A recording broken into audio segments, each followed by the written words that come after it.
All right, we are back here on One Bills Live, and it is time for our Fresh Off the Field interview brought to you by Austin Air, the official clean air provider of the Buffalo Bills. And we have with us none other than Bills tight end Dawson Knox joining us. Welcome back from the bye there, Dawson.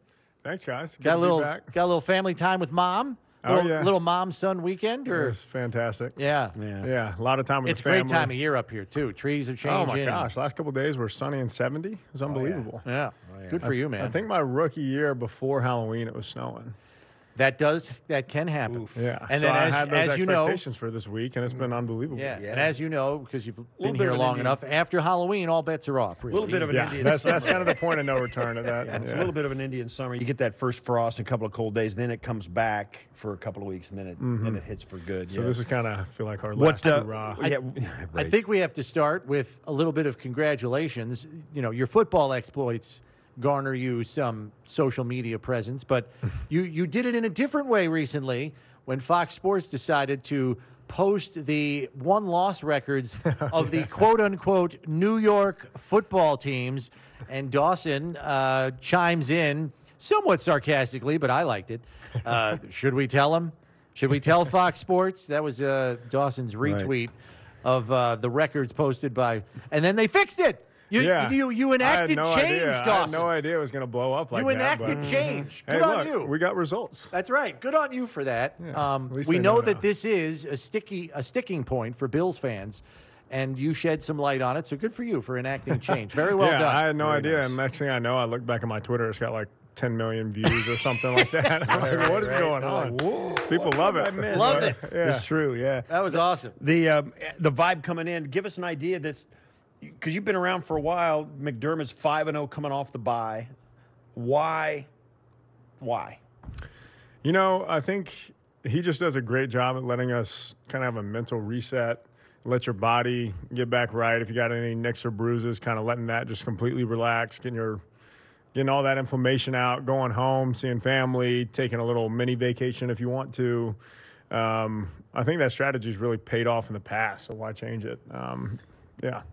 Because you're right. Time off is time off, if it really is indeed time off. Right. Because they say, hey, you guys won't need your butt. By the way, you guys need to come in for treatment. We're gonna have a meeting on this day, and we're also going to do this and get a lift in. But you're off, right? So, yeah, exactly. So thankfully, he gave us that time, and we're not going to forget We're not going to forget our playbook within a week. You know, everything's going to come back as soon as we get. What about this though? Because we know that Coach is big on you guys focusing on you. Yes, you do your prep for the opponent. You watch your film. You prepare for guys you're going to be squaring off against, personnel-wise, all of that jazz. What about focusing on you guys? How does that change coming off a bye? Because inevitably the coaches are going to come up with a couple of things for the to-do list, you know, whether it's at a position group, whether it's one side of the ball or the other. Is this week, because you still have to prepare for an opponent at the end of the week, but coming off the bye, are there little things that are thrown on the to-do list that you find through the course of the early portions of the practice week? Yeah, so really the only thing that's different for us was Monday was kind of like an extra day for the Packers instead of being a review day for the game that we just played. So Monday we came in, got a lift, a little run, got treatment here and there, and then we had a few meetings for the Packers instead of a few meetings going over our previous game. So that was just kind of the extra day we got Monday. Yesterday was a normal off day. People still come in, get a lift, get recovery in. But then today was a normal Wednesday like we'd have any week. What about the Packers? What's the early returns and getting prepared for them? What's their personality? You know, they've done a great job this year on defense kind of across the board. They have two great edge setters, bigger, heavier guys. So they have a 3-4 defense with those outside linebackers that are setting edges. So that puts a lot of pressure on us as tight ends. We got to, help control the line of scrimmage. And they got a very solid secondary too. So they've been solid across the board. I think they're number one in the league right now in passing defense. So that's a challenge for us that we're looking forward to going up against. I know that, you and your family moved past a difficult time, but I thought it was super cool catching that ball in the end zone in Kansas City. Correct me if I am wrong. Is that the last game last year that your brother was on hand to watch you play? That's right. In Kansas City? That's right. You can't tell me that's a coincidence that you caught that touchdown pass at the end of the game. Somebody's in a premium seat up in the sky pulling some strings there for you, I think. Yeah, I mean, me and my family talked about that a little bit afterwards, and that was really special for us. Something that I was very thankful for, just the way that one ended. And what's crazy is my parents were at the game, and there was a young, I think he was like 18 or 19, guy by the name of Luke sitting next to him who was a Bills fan. Get out. Just kind of a random coincidence there. But yeah, it's not random, I don't think. Yeah. Wow, if you believe in divine intervention, and I know you've got a faith-based family, that's not an accident. Come on now. It was really cool to see and hear about. My mom sat next to him the whole game and kind of shared some of our testimony with my brother Luke.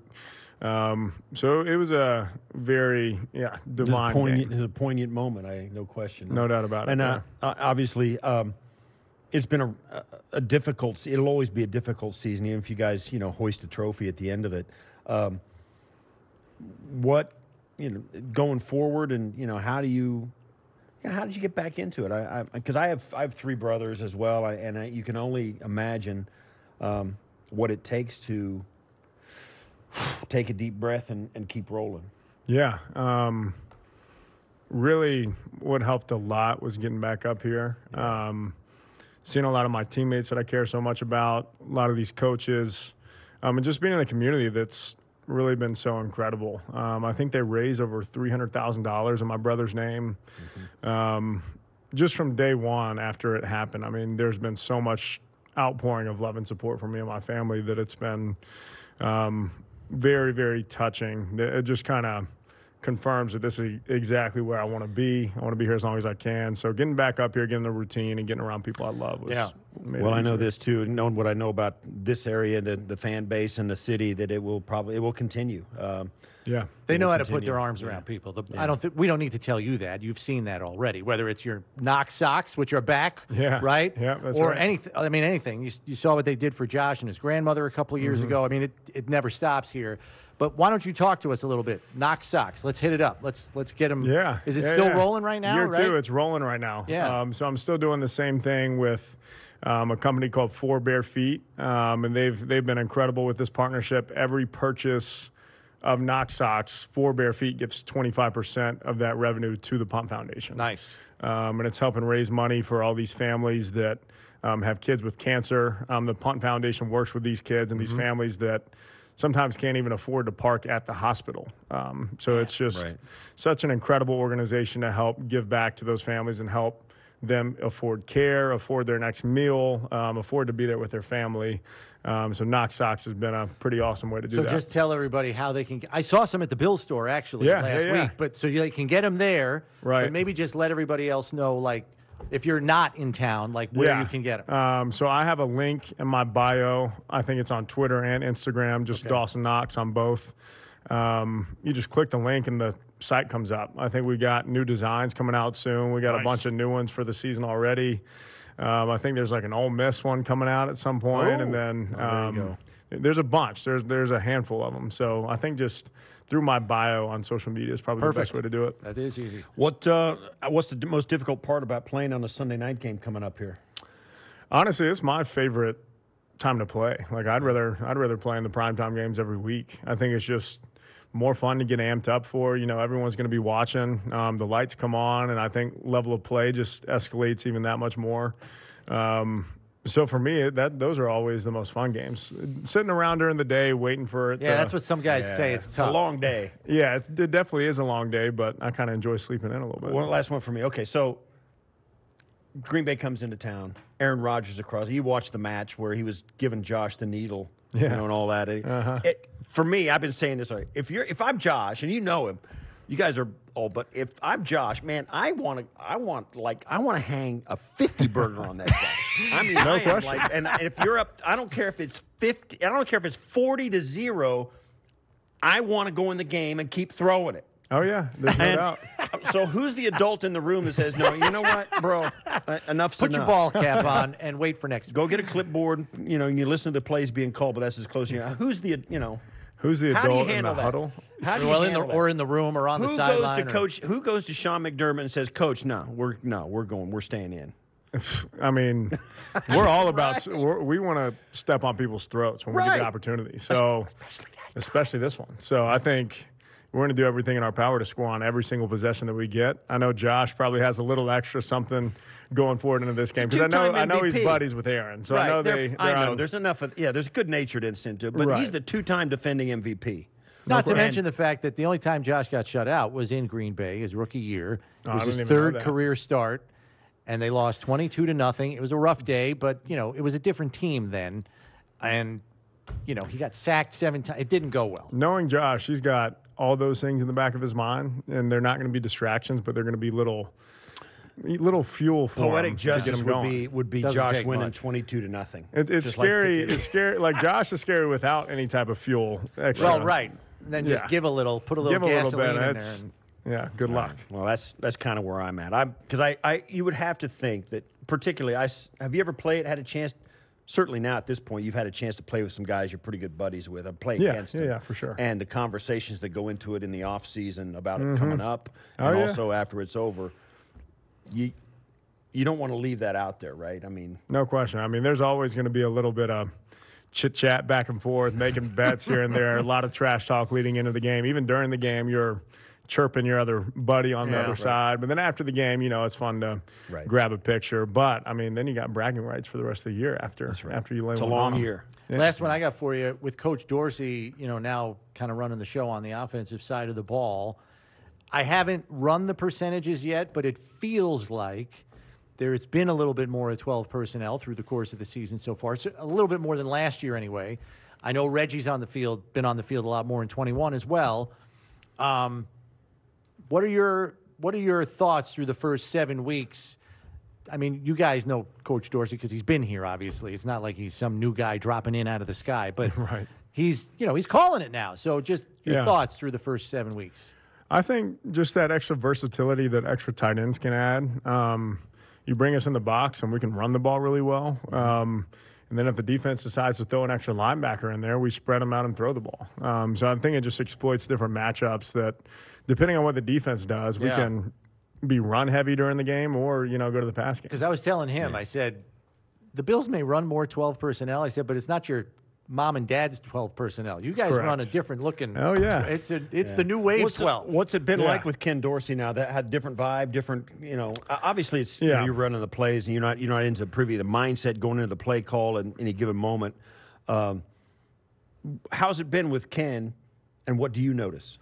Yeah, I mean he's done a fantastic job picking up where Dave's left off and adding his own little wrinkles. He picks up a lot on what Josh likes.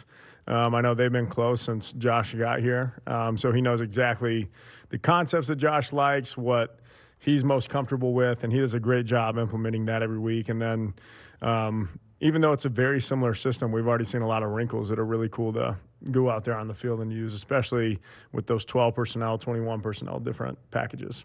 So you like playing primetime games. You'd rather play them all in primetime if you could. Is it just because it reminds you of Friday Night Lights in high school, or what's the appeal? Just because everybody's watching, is that it? You're the only game going, or? Honestly, I never got to play much in high school. I was only a starter my senior year. Right, with an injury in high school, right? So I was only the starter my senior year and dislocated my ankle the very first game. That's right. So maybe it is some chasing the Friday Night Lights, but I think it's just something about knowing that all your friends and family, everyone's going to have it on TV. Even if they're not there.